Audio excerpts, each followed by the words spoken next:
Vai escrever assim, ó, meu bloqueio tem intimidade com o meu propósito, o meu pecado tenta me cria, Gênesis 2 forma, Gênesis 3. O Gênesis 3 é o terror, irmão. Gênesis 3 é a queda. Você vai escrever algo que vai mudar a sua concepção. Ninguém peca para cair. Todo mundo cai. Tem gente que tem agonia de ver esse carregador na tomada. Oh, meu Deus do céu. É muito sério, preocupado com coisa que não faz sentido. Deus fala alguma coisa em Gênesis 3, capítulo 1, Gênesis 1, versículo 3, 6, 9, 11, 15, 20, 24, 26 e 29. 9 vezes Deus cria com a partícula subatômica. Acabou, falou. Depois vira o código, Deus forma as coisas. Ele cria, pega a matéria-prima, coloca em ordem. Depois ele faz o quê? Forma. Gênesis 1, cria. Gênesis 2, forma. Se você pegar esse código, aí já é. Aí já é. O capítulo 3 é lindo demais.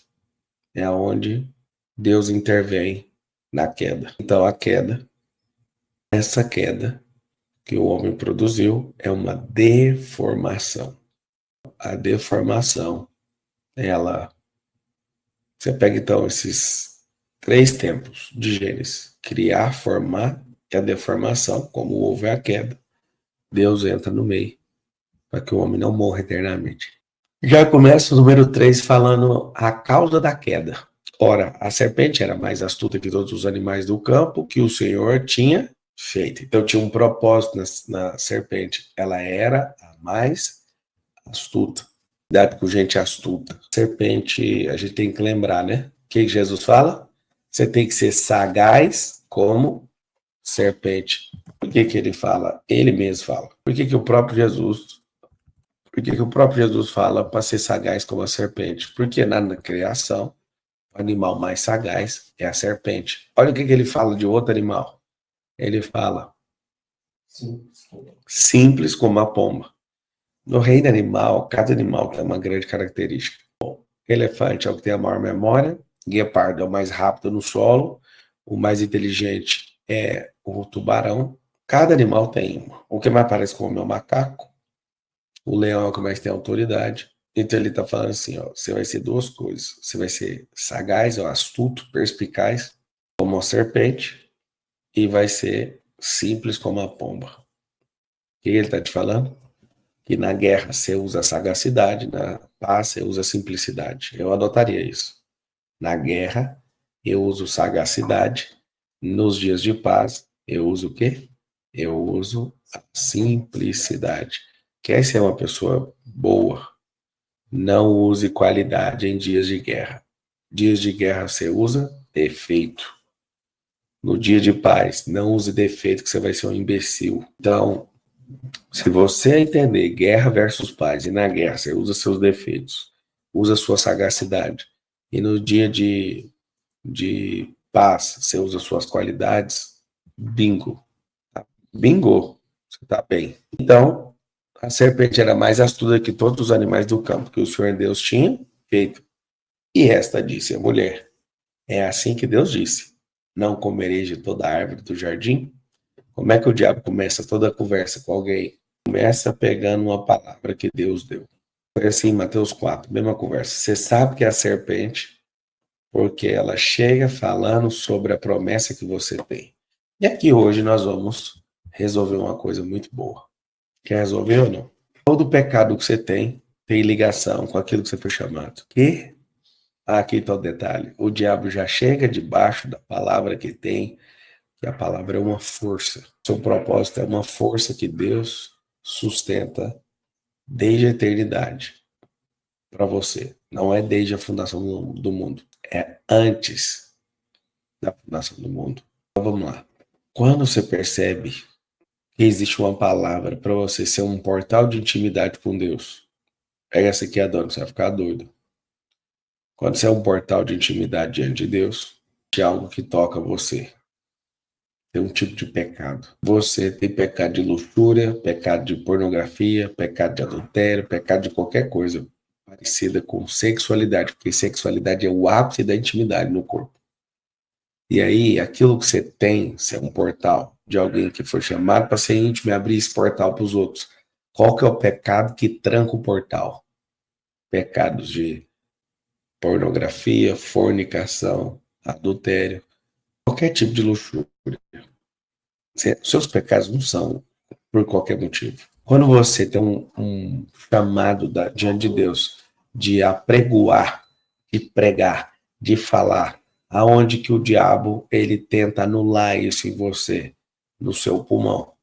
Toda sorte de vício que ataca o pulmão, droga, fumo, todo tipo disso. Quando Deus te chama para ser um José do Egito, um administrador, o que ele faz? O diabo desconfia e fala, eu sei como parar isso. Eu sei como parar isso. Aí você fala, mas como que para isso? Gente, deixa eu só trocar a internet aqui. Tem gente falando aí. Deixa eu só aqui. O Thiago tá me assistindo? Tá boa a internet? Então é o seguinte. Quando você foi chamado para pregar, para apregoar algo que Deus, quando Deus te chamou, o que acontece? O diabo olha e fala, como você é alguém que foi chamado para algo, eu vou te parar naquilo que você foi chamado. Então, não faz sentido nenhum ele te parar em outra coisa. Por isso você vai escrever assim, ó, meu bloqueio tem intimidade com o meu propósito, o meu pecado tenta me impedir todo dia. Meu pecado tenta me impedir todo dia. Dá para saber, eu sei que tem ataque sexual, sei que tem ataque nessa área, isso é um portal de intimidade diante de Deus. Quando você tem algum vício que é para parar sua voz, dá para saber que é para você explodir a voz. Quando você é desmoralizado, arrasado no item dinheiro, você foi chamado para ser mantenedor do reino.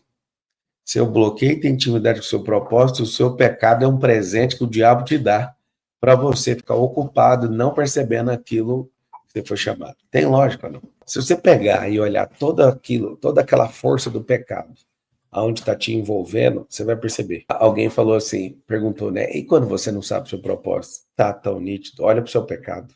Olha para o seu bloqueio. Você é um ser simples, sensível. Você não peca naquilo que não tem ligação com aquilo que Deus chamou. Por que que tem gente que parece que Deus falhou na hora que foi fazer ele? Porque não tem lógica. Não é, não. O seu pecado é um presente que o diabo te dá. Se você não for astuto, você vai cair como uma pomba. Uma pomba não vê a armadilha. Você vai ter que ser sagaz para entender que no mundo é terrível. Então, se o seu detalhe é luxúria e dinheiro, aí você pode olhar, tem duas coisas fortes que permeiam o seu chamado. Então, o seu pecado, ele não é um negócio gratuito. Você não mexe nele por algum motivo. Tem uma palavra que ronda você desde a eternidade. E o que acontece? Lá vai você. Quando você é uma pessoa libertadora, aí você olha e fala, por que que eu vivo preso nesse pecado? Para você, alguém já escreveu ali, já valeu a live. Você olha para si mesmo e fala, que merda, cara, eu não consigo sair disso. Alguém ali escreveu assim, o Paulo, eu já pequei em quase tudo. Pecar em quase tudo, para ter um demonstrativo de cada uma coisa, mas você não peca mais do que 3 coisas. Seu pecado, onde você é mais forte que você, ele está em 3 coisas. Olha que coisa, presta atenção. Vamos pegar uma palavra que está guardada, ó. Não nos deixe cair na tentação, mas livra-nos do mal, porque teu é o reino, o poder e a glória. Então, assim, Deus, ele não te deixa ter uma tentação que você não suporta. Aqui que está o detalhe. O que faz suportar a tentação? A justiça que permeia você é uma palavra que veio da eternidade, que te ronda. No mundo espiritual dá para saber, sem ver a sua boca abrindo, que você foi chamado para uma coisa. Então, ele não deixa você ter uma tentação maior do que você suporta. Por quê? Você ia cair e ia morrer. E o que é o limite da tentação? A palavra que tem. Aí você fala, mas não é possível. Por que que isso acontece? Acontece o seguinte, toda criação,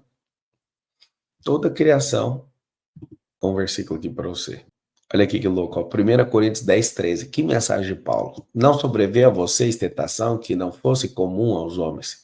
E Deus é fiel. Ele não permitirá que vocês sejam tentados além do que podem suportar. O que significa isso? Ele tem uma palavra, a tentação ela não pode engolir essa palavra inteira, mas ela persegue, ela anda lado a lado. Mas quando forem tentados, ele mesmo providenciará uma saída para que o possam. Eu não sei se você entendeu esse versículo, talvez você passou a vida inteira e não manjou esse versículo. Esse versículo é pesado. Seu pecado tenta anular uma palavra de justiça que Deus declarou sobre você. Vamos lá. É bonito demais. Quando eu vejo uma pessoa tímida, você sabe o que você está fazendo? Você está pecando. Timidez te tira do reino. E não entender isso, não entender isso vai fazer com que você sofra de forma desnecessária. Alguém está perguntando que passagem é essa que eu li. 1 Coríntios 10, 13. Não sobreveio a vocês tentação que não fosse comum aos homens, e Deus é fiel. Ele não permitirá que vocês sejam tentados além do que podem suportar. Qual o limite do suporte? O que significa o suporte à tentação? Seu propósito. Você foi chamado para uma coisa, e aí, por ser chamado, o diabo tenta te ludibriar, fazendo o contrário, mas ele não pode invadir esse negócio. Por exemplo, nunca usei droga na minha vida, isso não é nada demais para mim. Então, se eu nunca nem cheirei, nunca experimentei, essa merda não me atrai. Essa merda não bate na minha porta. Por isso que eu falo para todo mundo, toma cuidado. Essa timidez sua mostra que você é alguém muito grande na fala. E a timidez, o diabo fica todo dia passando a mãozinha na sua cabeça e falando, né, filha? Né, meu filho? Fica mesmo com medo de gravar. Fica com medo. Você que tem uma mente que o Senhor deu para construir riqueza, o que o diabo quer fazer? Quer manter essa mente ocupada, ludibriada, com o quê? Com bebida, com alucinógeno, com todo tipo de coisa. Você tá doido. Tem gente aqui que a pornografia é igual crack. Sabe por quê? Porque o diabo não suporta ver você num lugar de intimidade. Não faz sentido para ele. Ele fala, mas para quê? Tem gente aqui que é feio, ou melhor, está feio, mas um monte de mulher quer o tempo inteiro. Por quê? Porque é melhor o diabo patrocinando, mandando uma chuva de rãs para você, igual no Egito, do que você tendo lugar de intimidade e abrindo um portal diante dos outros. Ele fala, não vou, você vai produzir um prejuízo gigantesco. Rapaz, o dia que eu entendi isso, o dia que eu entendi que meu bloqueio tem intimidade com o meu propósito, o meu pecado tenta anular uma palavra que foi dita sobre mim antes da fundação do mundo, não tem como, irmão. Não tem como. Jesus não foi tentado? O diabo só tentou Jesus lá em Mateus 4 com força na palavra que ele estava carregando.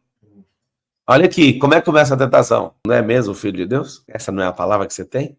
Se és o Filho de Deus, então transforma essa pedra em pão. Eu não sei se você está pegando, mas quando ele percebeu, ele falou, peraí, vamos checar a sua identidade. Vamos checar a sua identidade. Mas sabe, eu que vivo comendo desenfreadamente, tem uma mensagem que nutre alma e espírito e você não está entregando, você vai querer comer desenfreadamente. Quando você olhar para o pecado que você carrega, você vai ficar assustado, porque não é aquilo que faz sentido nenhum para você, a não ser alguém que te patrocinou para você ficar longe e sentir indigno. Qual que é a tentativa do diabo? É te derrubar. Por que você está contando isso para mim? Que eu vou ler agora sobre a queda. Ninguém peca para cair. Primeiro você cai para pecar. Não tem como. Da onde que eu caí? Você caiu da intimidade, depois caiu para a bondade, depois cai para o mal. Depois do mal vem um desejo. Não existe pecado que não tenha autorização dentro de você. Nenhum pecado vem te visitar de graça. Porque você, num estado de maldade, não existe pecado batendo na sua porta que não tenha sido desejado por você. Ou seja, se você não desejar, não vai bater na sua porta. Nunca, em toda a minha vida, uma droga apareceu na minha porta. Nenhuma. Nunca foi uma coisa que eu desejei. Por isso esse pecado nunca apareceu. Mas na vida de alguns, sim. Sabe por quê? Porque mesmo que você não queira, o diabo, quando vê que você é forte, ele te cerca de gente. Já me cercou de gente drogada, mas não passei do limite nem da curiosidade. Que você nem cai a primeira vez. Ah, vou só experimentar. O que o diabo fala? Não, mas você não vai ficar viciado, é só para experimentar. Não é assim que todo mundo conversa? Não é assim que todo mundo fica falando? Não tem esse negócio. Não precisa se preocupar. Dá o curso só para você experimentar. Quer uma sugestão? Não experimenta fazer isso, não. Não experimenta droga, não. Não experimenta coisa que você vai ter uma energia contra você pro resto da sua vida. Bingo. Não é sobre a droga. É sobre o estado de controle mental absoluto. O que o diabo quer? Que uma mente brilhante como você esteja ocupada o tempo inteiro e se sentindo indigno. Já posso desligar a live e ir embora? Vocês já me liberam hoje? Deixa eu te explicar uma coisa. Não existe pecado sem poderoso. Deus chamou você para investimento. Deus chamou você para ser alguém que olha para uma pessoa e declara e investe nela, mas você não vai, aonde está o pecado? Tá pondo você para ser jogador de tigrinho. É só olhar a besteira que você está fazendo e inverte essa merda, você vai ver que é a força de uma palavra que sustenta isso. O que o diabo vai fazer? Ele vai mexer na sua identidade, porque quando mexe nessa identidade, acabou. Você vai cair em tudo, em tudo, em tudo, em tudo, em tudo.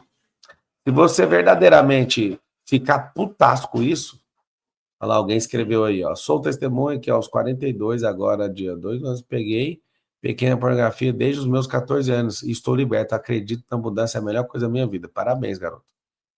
O que eu quero que você entenda? Eu comecei a mexer com pornografia com 5 anos de idade. Quanto tempo você levou para você sair? 20. Quem é você? Alguém que tem uma extrema intimidade com Deus. Aonde que estava ligado isso? Me manter indigno de estar na presença dele. Putz, grila, mano, que raiva. Como eu queria estar acordado um dia e alguém ter falado isso para mim só para eu ter consciência. Só para ter uma consciência. Uma pequena consciência. Aqui entre nós. Que vício é esse de ver gente estranha pelada, meu Deus do céu? No fundo, o que significa isso? Por que Deus reprova isso? Deus te chama para um lugar de intimidade. Você vai atrás daquele pecado e, de fato, o diabo te patrocina e você acha que você é o bichão. Ele quer, é livre de um pecado. A única coisa que você quer é fazer o quê? Libertar os outros. Vamos lá.